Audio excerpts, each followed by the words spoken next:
옛날에 저희 집이 서울에서 살 때 아버님이 회사를 다니실 때 월급날이 되면 월급 봉투를 들고 그 봉투를 어머니에게 전달하시던 것을 기억합니다.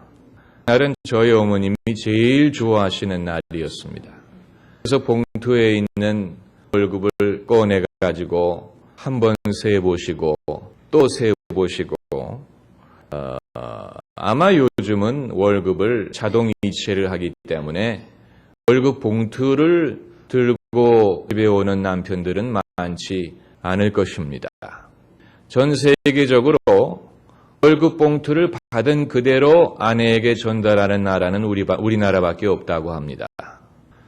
여러분 실감을 안 하시는 모양인데 요즘은 자동 이체를 하기 때문에 아마 월급 봉투를 전달받아서 세보는 기쁨도 별로 없을 것입니다만은 여러분 남편이 퇴근을 할 때 집에 뭘 들고 오면 아내가 기뻐하겠습니까?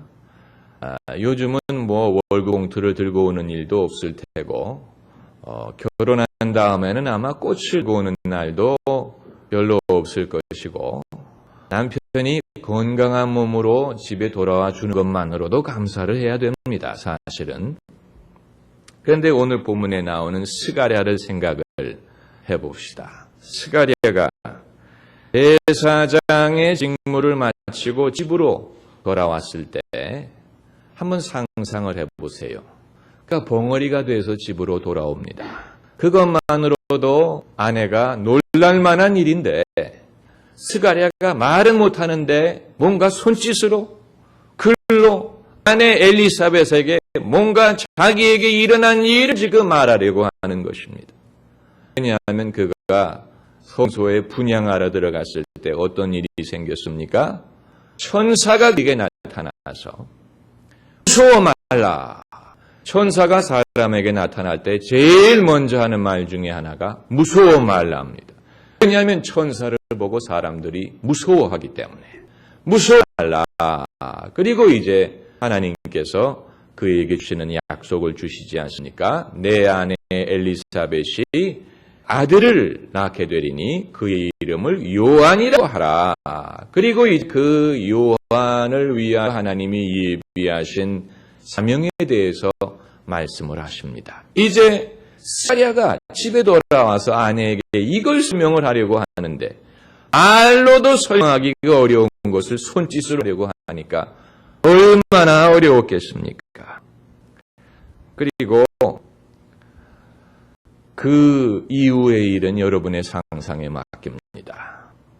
그러니까 스가랴가 집에 들고 올 수 있는 뉴스 중에 가장 좋은 뉴스입니다. 그런데 스가랴가 말을 할 수가 없었습니다. 그리고 그 아내로 하여금 그것을 믿도록 해야 했습니다. 여러분, 사실은 이것이 월급 봉투보다도 귀한 것입니다. 집안 식을 중에 누군가는 그 가정을 향한 하나님의 약속을 알아야 됩니다. 누군가는 우리 집을 향한 하나님의 계획을 믿어야 됩니다. 그리고 그것을 나머지 식구들에게 전달할 수 있어야 됩니다. 그래야 그 집이 살고 그 집을 향한 하나님의 뜻을 이룰 수 있습니다. 비록 벙어리가 돼서 말을 못할지라도 그럼에도 전달해야 되는 것이 집을 향한 하나님의 뜻입니다. 스가랴가 비록 나이가 많고 그리고 이제 자식을 얻으려는 소망을 버렸지만 그럼에도 하나님의 성전에서 약속을 받았어요. 그리고 그 약속을 들고 집으로 돌아오는 것입니다. 그래서 천사가 예언한 대로 엘리사벳이 이제 임신을 하게 됩니다. 그런데 오늘 성경 말씀을 보면은 엘리사벳이 수태를 한 다음에 몇 개월 동안을 숨어 지냈다 그랬습니까? 5개월을 숨어 지냈다 그랬습니다. 왜 그랬을까요? 첫 번째 이유는 아마 계면적었기 때문일 것입니다. 갓 결혼한 신혼 세댁도 아니고 이 나이에 아기를 가졌으니 사람들에게 말하기가 부끄럽죠. 그리고 또 다른 이유, 더 중요한 이유는 신중을 기하기 위해서입니다. 신중을 기하기 위해서. 왜냐하면 이것은 하나님의 약속을 이루는 일이기 때문에 사람들에게 하나님의 하시는 일을 전할 때에는 신중해야 됩니다. 이것이 과연 내가 믿는 대로 하나님의 약속에 성실하는 것을 확인을 하고 그리고 사람들에게 말해야지. 확인하기 전에 말부터 했다가 만약에 그것이 아니라고 드러나게 되면 얼마나 부끄럽습니까? 그 당시는 지금처럼 병원에 가서 무슨 초음파 사진을 찍어볼 수 있는 것도 아니고 또 임신 테스트를 할 수 있는 것도 아니고 결국은 배가 어느 정도 불러 올라와야 수가 있는 것이 아닙니까? 그래서 5개월이 되면은 이제 배가 불러오기 시작하기 때문에 이제는 사람들에게 숨길 수가 없는 것입니다. 그리스도인들이 그들의 삶 속에 하나님이 하시는 일에 대해서 신중할 수밖에 없는 이유가 바로 거기에 있습니다. 왜냐하면 사람들이 다 이해해주지 못합니다. 나는 이것이 하나님의 하신 일이라고 믿지만 모든 사람들이 거기에 동의해 주는 것은 아니고 또 하나는 나는 굉장히 기뻐하지만 주변 사람들이 다 기뻐해 주는 것이 아니에요. 그렇기 때문에 나를 향한 하나님의 뜻이 이루어지는 것을 사람들에게 알리는 것은 사실 신중해야 됩니다. 같은 믿음을 공유하고 신앙적으로 신뢰할 수 있는 사람에게 그것을 전해야 그 사람이 그것을 은혜로 받아들이죠. 그렇지 않은 사람은 오히려 오해를 할 수도 있고 시험을 할 수도 있고 의심을 할 수도 있고 그렇습니다. 그리고 오늘 본문 25절을 보면은 엘리사벳이 말하기를 주께서 나를 돌아보시는 날에 한번 따라해 보세요. 나를 돌아보시는 날. 네. 여러분 주님께서 우리를 돌아보시는 날이 있습니다. 물론 하나님은 날마다 우리를 돌보시지만 특별히 우리를 돌아보시는 날이 있습니다. 그 날이 다윗처럼 일찍 올 수도 있고 엘리사벳처럼 늦게 올 수 있습니다. 주님이 정하신 날이 있어요. 우리로 하여금 은혜받게 하시는 날이 있고 우리로 하여금 우리의 갈 길을 발견하게 하시는 날이 있습니다. 엘리사벳에게는 그 날이 늦게 왔습니다. 그래서 주께서 나를 돌아보시는 날에 그리고 그 다음에 한 말이 인간의 내 부끄러움을 없게 하시려고 이렇게 행하십니다. 여러분 사실 엘리사벳과 스가랴에게 자식이 없는 것이 부끄럽지 않습니까? 그런데 아마 주변 사람들은 애써서 그렇지 않다 이렇게 설득을 하려고 했을지도 모릅니다. 무자식이 상팔자라고 그걸 복으로 생각을 하고 살라고 사람들이 그렇게 말하지만 사실 엘리사벳은 속으로 부끄러운 거예요. 사람들 앞에서 부끄러운 거예요. 그런데 하나님께서 그것을 알고 계셨습니다.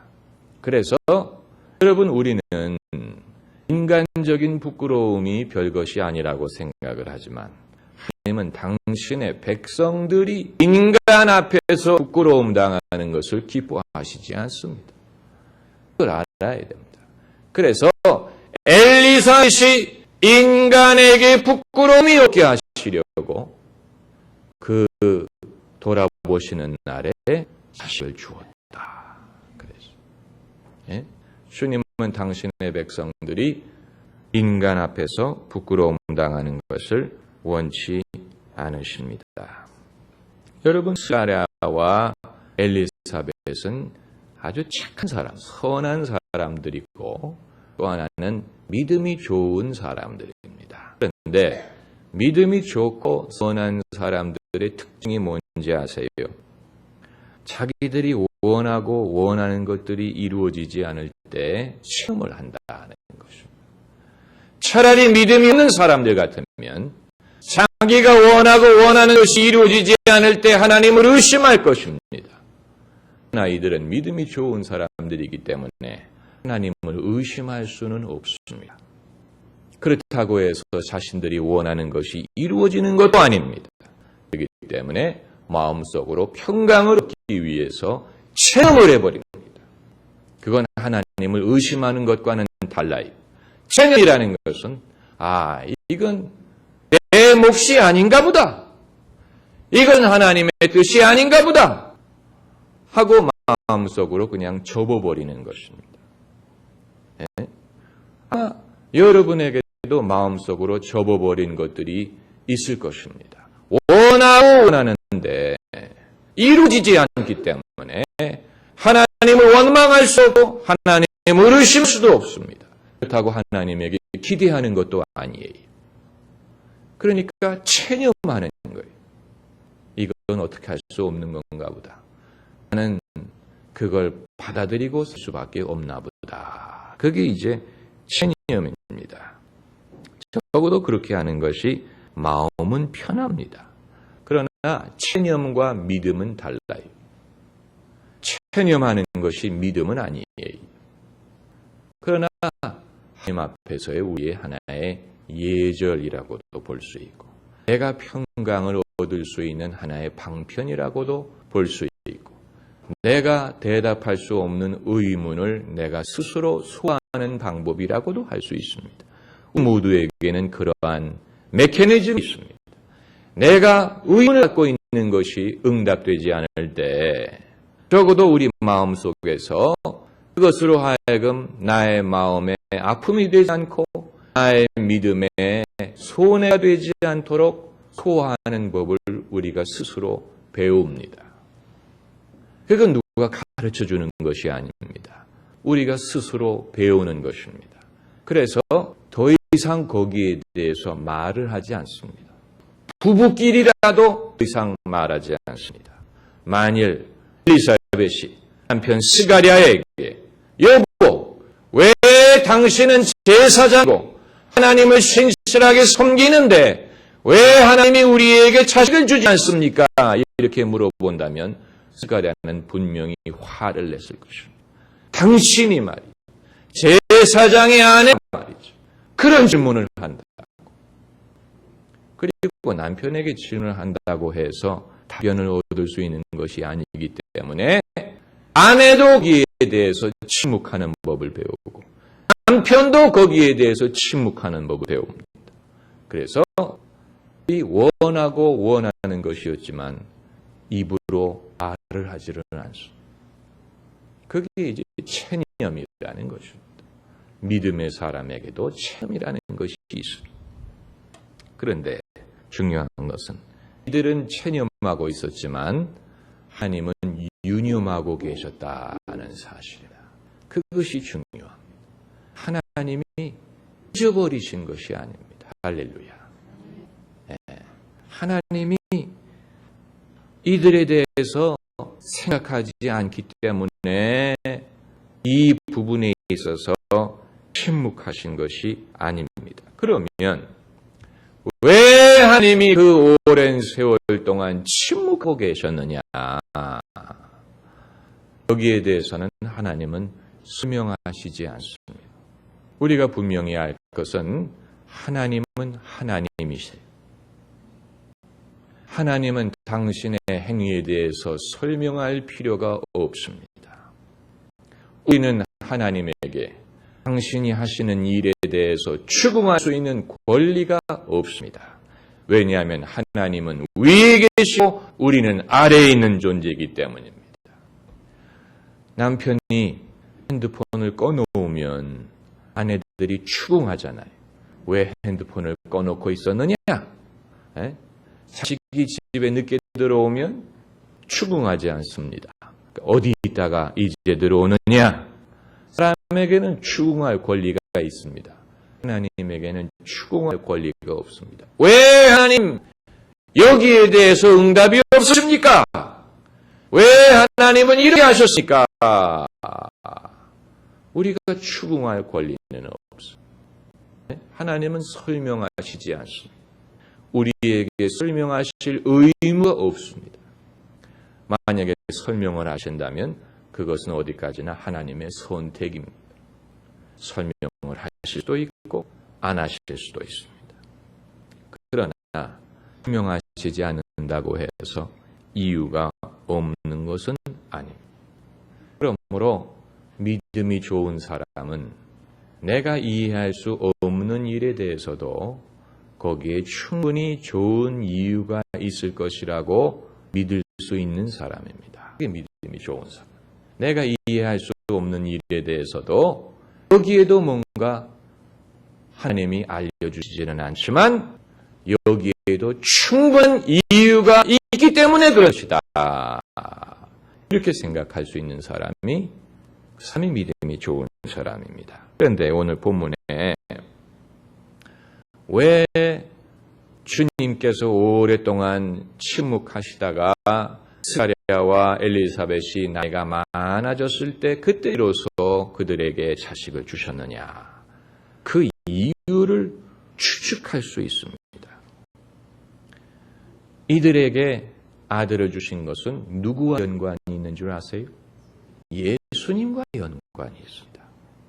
예수님과 연관이 있습니다. 왜냐하면 스가랴에게 나타났던 가브리엘 천사가 누구에게도 나타났습니까?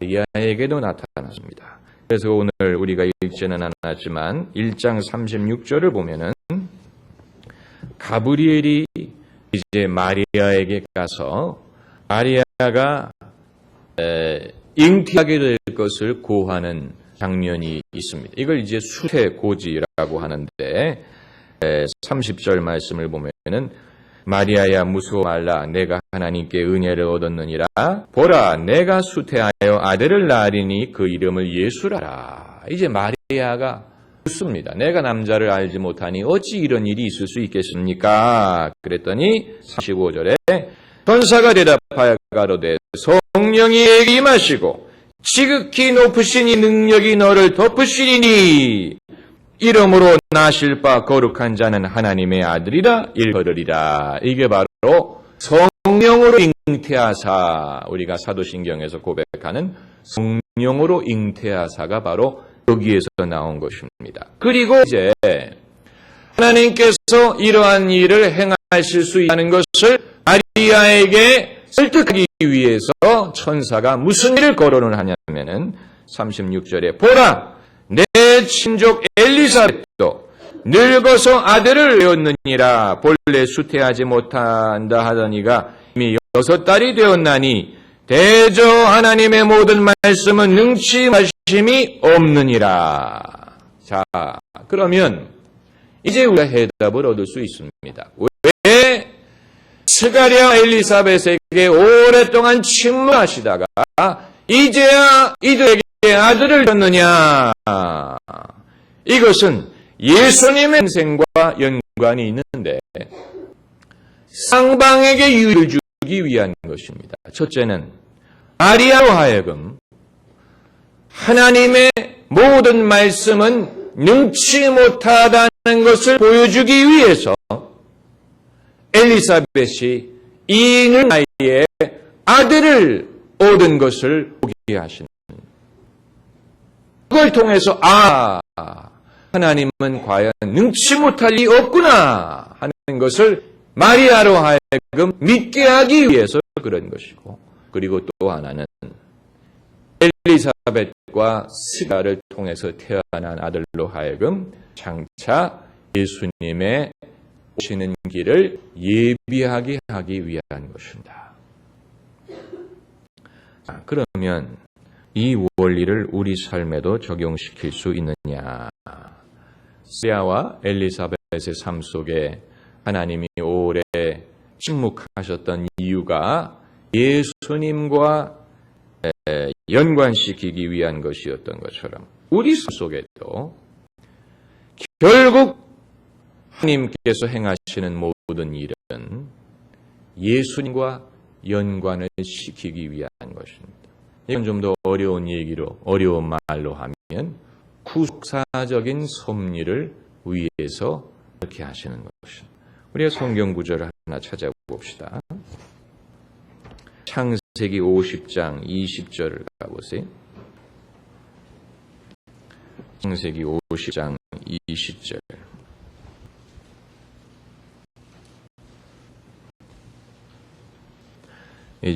요셉이 그 형제들에게 하는 말입니다. 창세기 50장 20절.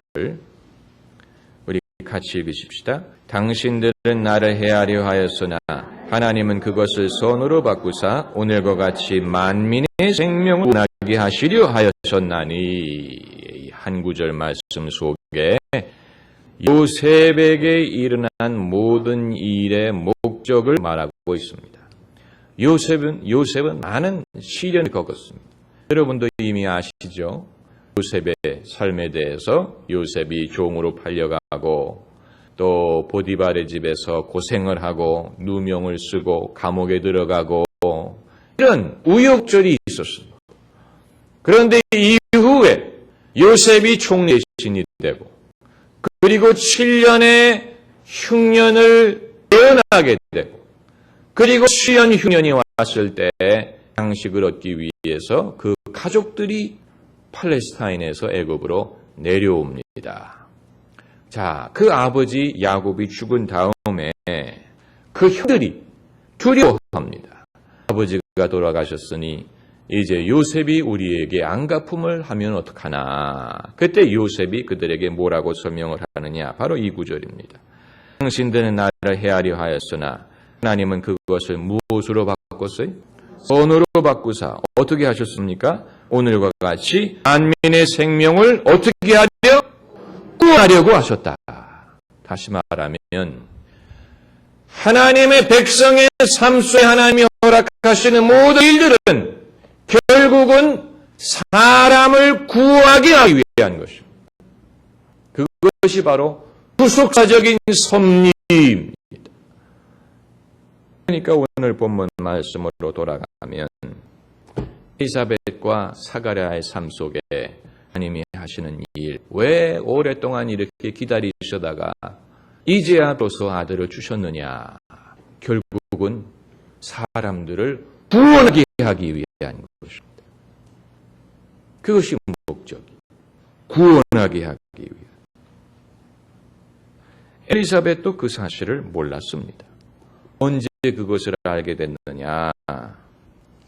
마리아가 그를 방문했을 때 비로소 알았습니다. 오늘 본문 누가복음 1장 39절로 가서 보시면은 이때 마리아가 일어나 빨리 산중에 가서 유대 한 동네에 이르러 사가랴의 집에 들어가 엘리사벳에게 문안하니 엘리사벳이 마리아의 문안함을 들음에 아이가 복중에서 뛰는지라. 엘리사벳이 성령의 충만함을 입었습니다. 그러니까 자기가 아기를 배웠을 때는 아직 몰랐어요. 이 모든 것이 무엇을 위한 것인지 잘 몰랐어요. 마리아가 그를 찾아왔을 때 뱃속에 있는 아이가 성령의 충만함을 입고 뛰었다 그랬어요. 여러분, 엄마 뱃속에서 이 소위 모태신앙이라는 것은 이것을 말하는 겁니다. 모태신앙이라는 것은 엄마가 아기를 뱄을 때부터 예수를 믿었기 때문에 모태신앙이 되는 것이 아니고 모태신앙은 그 아기가 엄마의 뱃속에 있을 때부터 이미 하나님의 은혜를 받은 것이 그것이 모태신앙이에요. 그렇기 때문에 예수를 믿는 여성이 아기를 가진다고 해서 자연스럽게 모태신앙이 되는 게 아닙니다. 그건 어머니의 신앙이죠. 모태신앙이라는 것은 그 태아의 신앙을 말하는 것입니다. 엘리사벳의 경우에는 어머니도 알지 못하는 것을 그 뱃속에 있는 아이가 알았어요. 왜냐하면 그 아이는 어머니의 뱃속에서부터 성령의 충만함을 받는다. 그렇기 때문에 이건 대단한 일이 아닙니까? 그래서 어머니도 알지 못하는 상황에서 뱃속에 있는 아이가 뛰놀았다 그랬어요. 그래서 오늘 본문 44절을 보면은 보라 내 문안하는 소리가 내 귀에 들릴 때 아이가 내 복중에서 기쁨으로 뛰놀았도다. 성령의 충만함을 그때 비로소 엘리사벳이 받고 또 이제 예언을 합니다. 43절에 내 주의 모친이 내게 나오니 이 어찌 된 일인고. 그리고 45절에 믿는 여자에게 복이 있도다. 주께서 그에게 하신 말씀이 반드시 이라. 이제 그 카톨릭 교회에서 하는 그 마리아를 위한 기도문이 바로 여기에서 나왔습니다. 내 주의 모친이 내 주의 모친 Mother of my Lord. 여기에서 이제 하나님의 어머니라는 개념이 나왔어요. 왜냐하면 예수 그리스도께서 하나님의 아들이시기 때문에 마리아는 이제 주님의 어머니다. 이런 개념이 카톨릭 교회에서 나왔습니다. 여러분 패션 오브 크라이스트 영화를 보면은 확실히 천주교 신자가 만든 작품이라는 것을 알 수 있는 이유가 그 모친의 상당한 비중을 두기 때문에 그렇습니다. 그런데 그것을 우리가 충분히 이해할 수 있습니다. 왜냐하면 예수님이 순환을 당하실 때 배신하지 않고 겁내지 않고 끝까지 예수님을 따라간 사람은 마리아와 막달라 마리아밖에 없었어요. 나머지 남자들은 다 도망쳤어요. 그리고 그 중에 한 사람 요한은 제자의 자격이 아니고 친척 자격으로 그 자리에 서 있었어요. 제자로서 그 자리를 지킨 것이 아니고 친척으로 그 자리에 있었어요. 왜냐하면 요한은 예수님과의 친척 관계였기 때문에. 그래서 요한이 마리아를 부축하고 그 자리에 간 것이죠. 그걸 우리는 개신교 신자들은 별로 중요하게 생각을 하지 않습니다만은 마리아야말로 그 초기에 예수를 믿은 사람들 중에 가장 용기가 많은 사람이고 가장 믿음이 좋은 사람이고 가장 많은 희생을 한 사람이고 그리고 어떻게 보면 가장 어려운 상황에서 믿음을 지킨 사람입니다.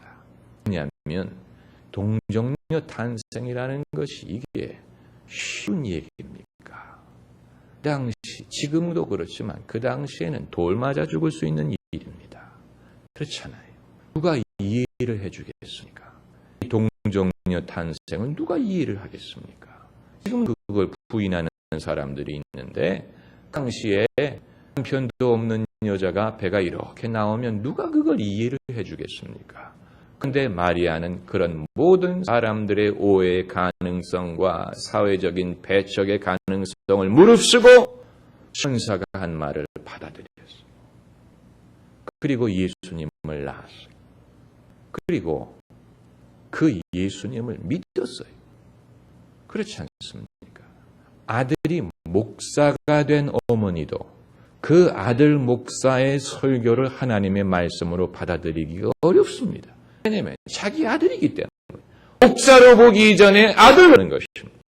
그런데 마리아는 자기가 낳은 아들 예수님을 하나님의 아들로 믿었어요. 섬겼어요. 그래서 그걸 어떻게 알 수 있느냐면은 오순절 다락방에 모여서 성령 받았던 120명 중에 마리아가 있었어요.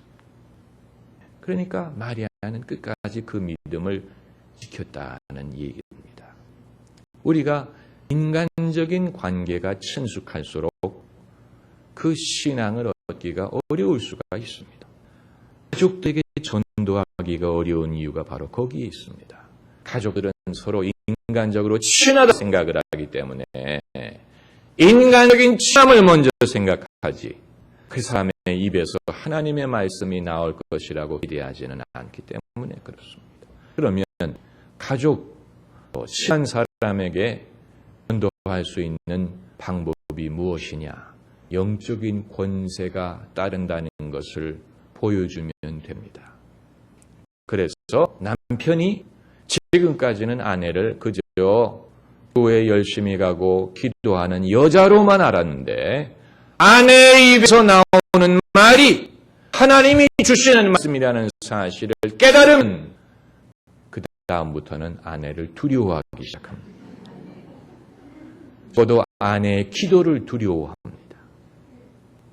그리고 신뢰합니다. 자식도 마찬가지. 이제까지는 어머니의 말을 잔소리로만 들었어요. 귀찮다. 우리 엄마는 왜 저렇게 나보고 일찍 들어와라, 나쁜 친구 사귀지 말라, 술 많이 마시지 말라, 교회 가라, 왜 잔소리 하느냐 하다가 정말 어머니가 하나님이 어머니와 함께 하신다는 사실을 깨닫게 되고, 어머니가 자식에게 예를 해야 돼. 예야. 오늘 내가 기도하는데 하나님이 너에게 이 일 하지 말라고 하신다. 그런데 아들이 그걸 안 믿고 가서 하다가 사관. 무슨 일이 아이고 어머니 말이 맞구나. 하나님이 어머니에게 말씀하시구나. 그때부터는 자식이 어머니의 영빨이 자식에게 서는 거예요. 그래서 자녀들이 엄마의 말을 듣기를 시작하는 거예요. 어머니의 말이 옳다. 어머니의 말을 순종해야 되겠구나. 그러면 이제 가족들에게도 전도의 길이 열리게 됩니다. 할렐루야. 그래서 왜 우리가 성령을 강조하느냐.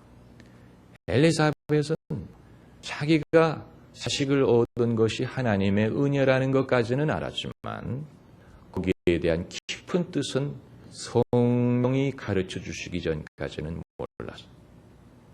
성령이 가르쳐 주시기 전까지는 몰랐어요. 그래서 마리아가 그를 찾아올 때 그때 비로소 깨달은 거예요. 이 모든 것이 하나님의 구속사적인 섭리와 관계가 있구나. 그러니까 그저 그의 개인의 소원을 들어주시는 차원에서 이 일을 하신 것이 아니라는 것입니다. 그저 그들을 엄마 아빠 만들기 위해서 이 일을 행하신 것이 아니고 더 깊은 목적에서 하신 것입니다. 그러므로 성령께서 이것을 우리에게 보여주십니다. 우리 25절 말씀을 다시 한번 보십시다.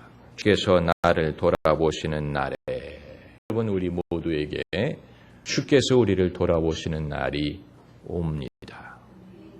그리고 인간의 부끄러움을 없애주시는 날이 온다는 사실을 믿어야 됩니다. 기도합니다.